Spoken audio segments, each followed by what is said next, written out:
ಅಲ್ಲ ಅದಕ್ಕೆ ನಾವು ತಾಳಿ ಅಂತ ಕಟ್ಕೊಂಡು ಸಂಸಾರ ನಡೆಸ್ತೀವಿ. ಇತ್ತೀಚಿನ ದಿನಗಳಲ್ಲಿ ನನ್ಗೆ ಅವಳ ಜೊತೆ ಬಾಳಕ್ಕಾಗ್ತಿಲ್ಲ, ಅವಳು ನನ್ಗೆ ಟೈಮ್ ಕೊಡೋಕ್ಕಾಗ್ತಿಲ್ಲ. ಹಂಗಾಗಿ ನಾನು ಡಿವೈಡ್ ಆಗಿ ಮಾತಾಡ್ತೀನಿ ಇಷ್ಟೇ.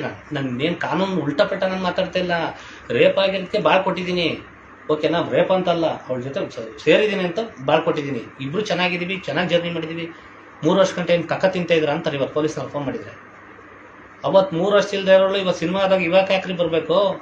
ಅವತ್ತೇನು ಉಳ್ತಿದ್ರೆ ಅವತ್ತು ಸಿನಿಮಾ ಆಗಬೇಕು ಅಂತ ಬಂದ ಅಥವಾ ಯಾತಕ್ ಬಂದಿ? ಯಾತಕ್ ಜಗಳ ಆಡ್ಕೊಂಡಿದ್ವಿ? ಈಗ ಜಗಳ ಆಡ್ಕೊಂಡಿದ್ದ ಯಾರು? ನೀವಿಬ್ರು ಜಗಳ ಇಬ್ರು ಟೈಮ್ ಕೊಡಕ ಶರಣ್ಯ ಸರ್ ಏನಂದ್ರು, ನೀವಿಬ್ರು ಮಾಡಿರೋದು ನೀವಿಬ್ರೇ ಬಗೆಹರಿಸ್ಕೋಬೇಕು, ಓಕೆನಾ?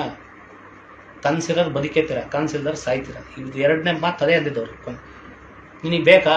ಕನ್ಸಿದ್ಯಾ? ಹೀರೋ ಆಗೋ ಕನ್ಸಿದ್ಯಾ? ಬದುಕ್ತೀಯಾ? ನಿಂಗೇನು ಇಲ್ವಾ? ಸಾಯ್ತೀಯಾ? ನಾನು ನಿಮ್ಮ ಸಾಯರ್ ನಾನು ಉಡ್ಸಕ್ಕಾಗಲ್ಲಪ್ಪ. ನಿಮ್ಮ ಇಷ್ಟ ನೀವು ಕ್ಲಿಯರ್ ಮಾಡ್ತೀವಿ. ಹೀರೋ ಆಗ ಕನ್ಸಿತ್ತು ಅಂತ ಇದ್ಮೇಲೆ ಸಿನಿಮಾ ಟೈಮಲ್ಲಿ ಯಾಕೆ ಜಗಳ ತಕ್ಕಬೇಕಾಗಿತ್ತು? ಇಂಥವೇ ನನಗೆ ಟೈಮ್ ಇಲ್ಲ ಮಾತಾಡಕ್ಕೆ. ಹೆಂಗೆ ಅಲ್ಲ, ಎಷ್ಟು ಸರಿ ರಾತ್ರೆಲ್ಲ ಕಾಲ್ ಮಾಡಿ ಅವಳಿಗೆ ರಾತ್ರಿ ಎಷ್ಟೊತ್ತು ಮಧ್ಯರಾತ್ರಿ ಎಲ್ಲ ಬಂದಿದ್ದೀರಾ? ಮತ್ತಿದ್ ಹೇಳಿರ್ತಾರೆ ಅದೇನು ಮಿಂಚು, ನಾನು ತಾಳಿ ಕಟ್ಟಿದ್ದೀನಿ, ನಾನು ತಾಳಿ ಕಟ್ಟಿದ್ದೀನಿ ಅವಳು ನನ್ನ ಹೆಂಡತಿ, ಸರಿನಾ? ಇದೇ ಫಿಕ್ಸ್. ವಿಡಿಯೋ ಮಾಡ್ತೀನಿ ನೋಡಿ. ಮಿಂಚು ನನ್ನ ಹೆಂಡತಿ, ನನ್ನ ಹೆಂಡತಿಗೆ 1000 ಕಾಟ ಕೊಡ್ತೀನಿ, 1000 ಜಗಳ ಆಡ್ತೀನಿ. ಅವಳ ಜೊತೆ ಸೇರ್ತೀನೋ ಬಿಡ್ತೀನೋ, ಮನೆಗೆ ಹೋಗ್ತೀನೋ, ಅದು ನನ್ನ ಇಷ್ಟ. ಒಬ್ಬ ಕುಡ್ಕೊಂಡ್ ಗಂಡ ಅಂತ ಅವಳು ಹೆಂಗಾರ ಬಿಡ್ಲಿ. ನಾನು ಇಷ್ಟ ಬಂದಾಗ ಬರ್ತೀನಿ, ಇಷ್ಟ ಬಂದಾಗ ಫೋನ್ ಮಾಡ್ತೀನಿ. ಇವಳೇ ನನ್ನ ಹೆಂಡತಿ. ಹೋಗಿ